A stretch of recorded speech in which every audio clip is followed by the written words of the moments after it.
Hello students, good morning. सब ठीक ठाक है ना?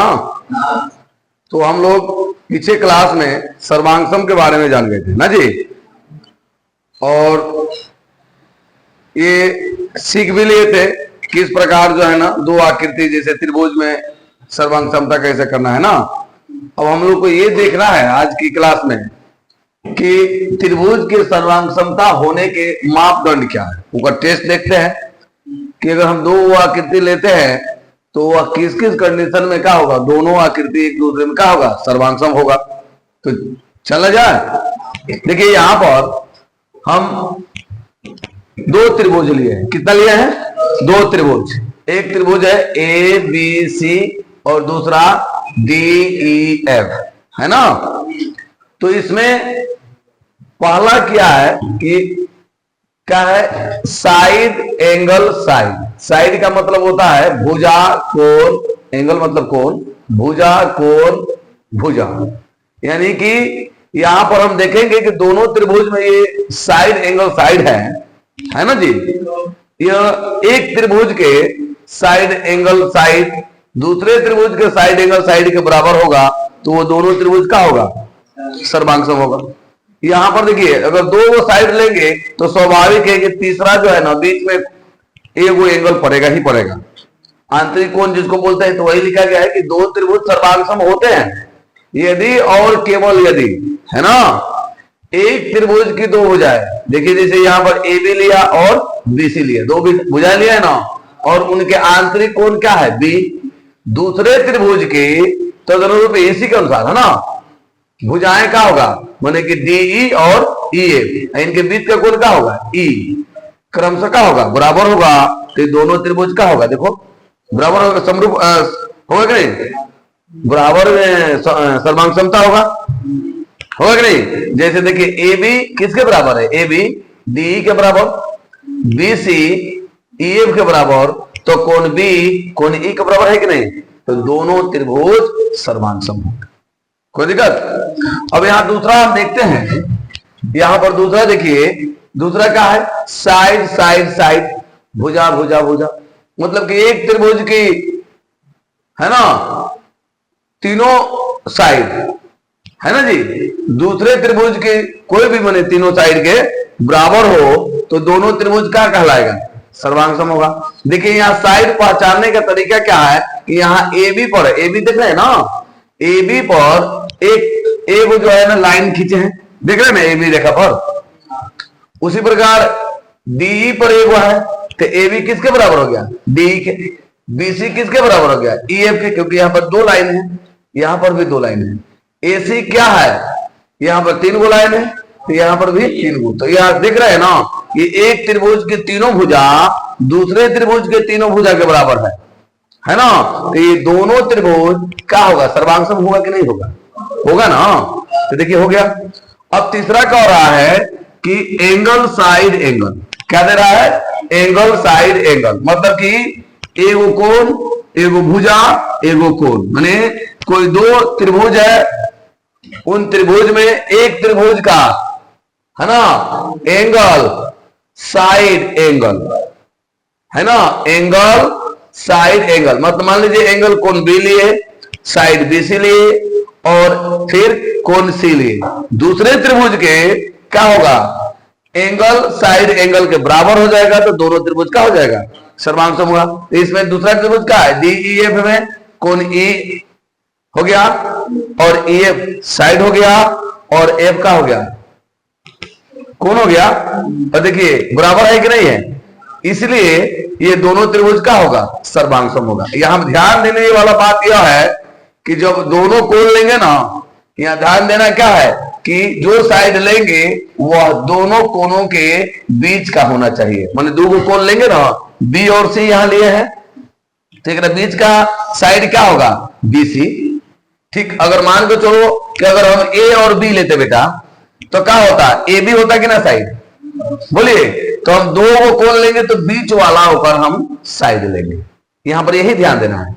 ओके, आगे कह रहा है कि अब एंगल एंगल साइड से देखते हैं तो वो एंगल एंगल साइड से त्रिभुज का होगा, दोनों बराबर होगा, है ना। अगर एक त्रिभुज का, है ना, दो कोण और एक भुजा, एक त्रिभुज का दो कोण एक भुजा दूसरे त्रिभुज के दो कोण एक भुजा के बराबर होगा तो दोनों त्रिभुज का होगा, सर्वांग होगा। तो देखिए यहां पर दो कोण, कोण बी और कोण सी, यहां पर एसी भुजा लिए हैं। ठीक उसी प्रकार से कोण ई कोण एफ, दो को भुजा लिए हैं, यहां पर डी एफ लिए हैं, तो दोनों का हो जाएगा आपस में बराबर हो गया, तो इसलिए त्रिभुज एबीसी सर्वांग त्रिभुज डीईएफ। यहां तक कोई दिक्कत? अब और दो को है उसको भी देख ले, मिटा दे उसको। चलिए ठीक है, मिटा देता हूं।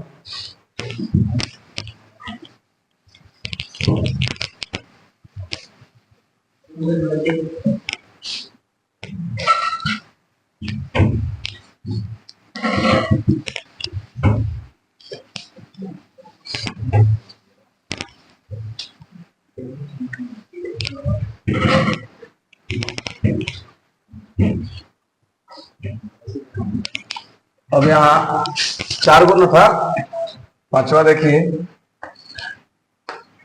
आर एस एच, है ना जी। ठीक है, क्या होता है? आर मतलब right, right angle, right angle का मतलब क्या होगा? 90 डिग्री वाला बनेगा ना जी। और समकोण इसको बोलते हैं, समकोण, फिर इसको भुजा, और फिर इसको क्या बोलते हैं? हाइपोटेनस, कर्व, है ना, एन बोलते हैं। यानी कहने का मतलब है कि आर एच एस में, आर एच एस बोलो, आर एच एस होना चाहिए ना, गड़बड़ लिख दिए, क्या होना चाहिए? R H S. ठीक है, आर एच एस में, इसमें क्या देखा जाए? देखिए हम बना रहे हैं यहां पर फिगर, देखिए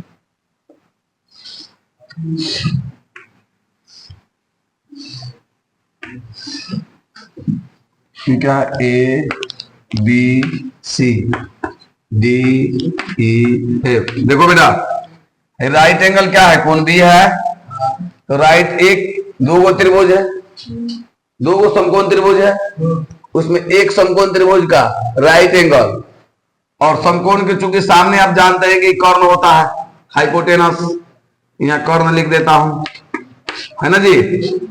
इसको एच द्वारा दिखाता है क्योंकि इसका इंग्लिश होता है हाइपोटेनस।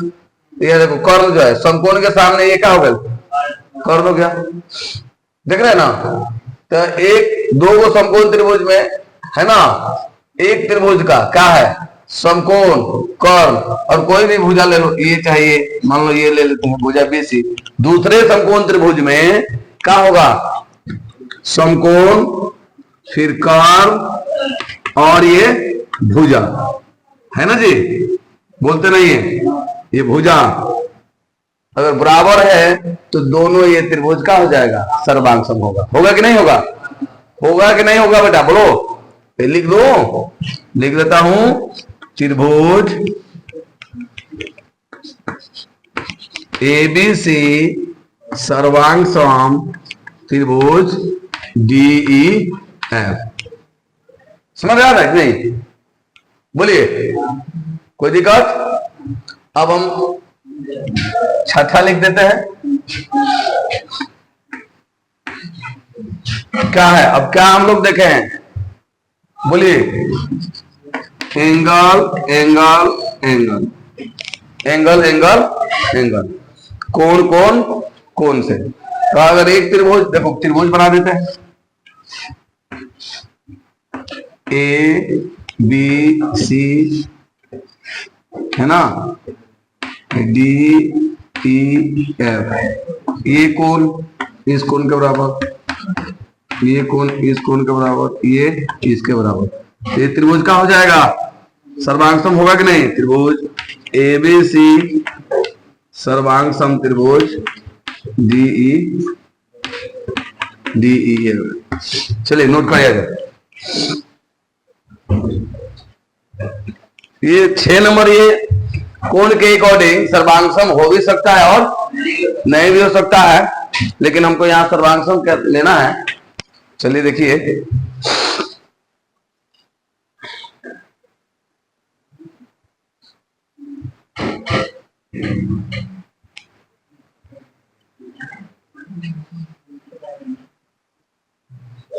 चलिए अब देखिए ये, अब हम लोग जान गए 6 हिसाब से, है ना, क्या क्या, भुजा भुजा भुजा ना, भुजा कौन कौन भुजा, है ना।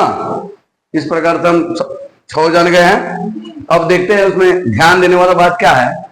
नोट देखिए, यहाँ पर नोट मैंने डाला है कि अतः त्रिभुज की सर्वांग समता को सांकेतिक रूप में लिखने के लिए उनके शीर्षों की संगतता को सही प्रकार से लिखना आवश्यक है।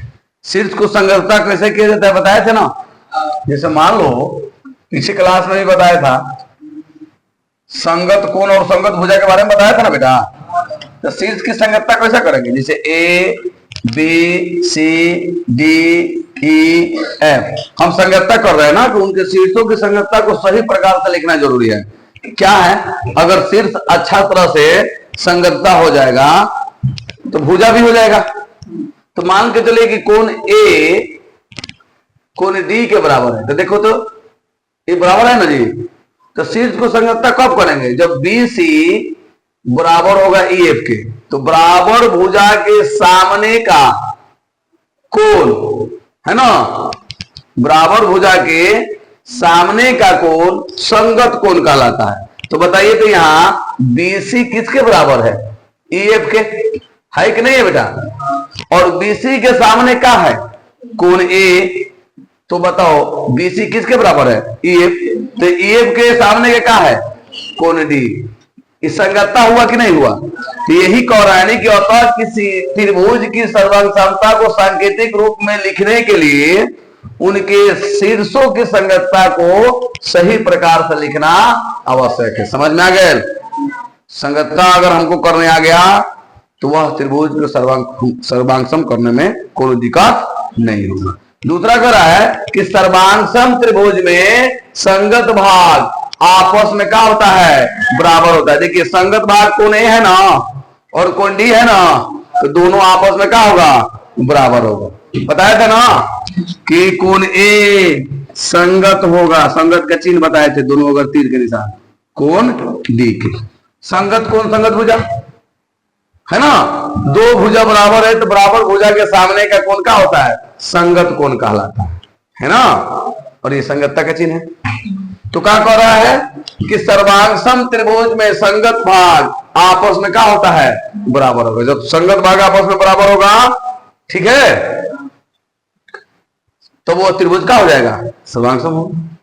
आगे कह रहा है 3 नंबर, यदि दो आकृति सर्वांगसम हो तो, दो आकृति का है सर्वांगसम है तो उनका क्षेत्रफल आपस में बराबर होगा।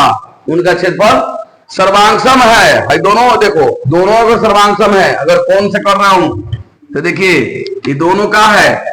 अगर मान लीजिए कि एबीसी त्रिभुज और डीईएफ कोण के अकॉर्डिंग का है, सर्वांगसम है, तो इसका क्षेत्रफल आपस में क्या होगा, बराबर होगा, है ना। लेकिन अगर दो त्रिभुज का क्षेत्रफल बराबर हो तो कोई ये जरूरी नहीं है कि दोनों त्रिभुज का होगा, सर्वांगसम ही हो जाए। हो भी सकता है तो नहीं भी हो सकता है। तो यही बात क्या हो, लेकिन यदि दो आकृति का क्षेत्रफल बराबर हो तो यह जरूरी नहीं है कि वह सर्वांगसम ही हो जाए, है ना। समझ में आ रहा है ना। तो ये आज हमारा सर्वांगसम की क्लास समाप्त हो गई है ना। अब मैं आगे जो है ना नेक्स्ट आप लोगों को मैंने देखिए, आपको तो मैंने 10वां के 10th के अकॉर्डिंग हमको तो समरूपता पढ़ाना था, समझ रहे हैं ना। लेकिन समरूपता पढ़ाने के लिए हमें ये सर्वांगसम पढ़ना जरूरी होता है। इसीलिए मैंने आप लोगों को त्रिभुज से लेकर और सर्वांगसम तक मैंने जितने भी आपको क्लास के ये वीडियो बनाए हैं, पढ़ाए हैं, उसको बेसिक जरूरी है बेटा। अगर आप उसको नहीं पढ़ेंगे, त्रिभुज क्या है, त्रिभुज के प्रकार क्या है ना, दो त्रिभुज में सर्वांगसम कैसे होगा, अगर हम ये नहीं जानेंगे तो फिर हम जो है समरूपता के बारे में हम नहीं जान पाएंगे। इसीलिए मैंने आपका ये जो है ना 6-7 को वीडियो जो भी मैंने बनाया त्रिभुज से लेकर सर्वांगसम तक, ये आपको देखना जरूरी है, समझना जरूरी है, ताकि आपका जो समरूप त्रिभुज है, त्रिभुज में जो समरूपता हमको पढ़ना है वो समझ में आ जाए, वो उसको करने आ जाए, इसीलिए मैंने यहां पर बनाया। ठीक है, अब जो है कल से अब हम लोग, ठीक है, समरूप त्रिभुज के बारे में जानेंगे कि दो त्रिभुजों में समरूपता कैसे किया जाएगा, और यही हमको काम करना है, इसीलिए ये सब हमको पढ़ाना पड़ा। ठीक है, तो आज की क्लास इतना ही। जय हिंद।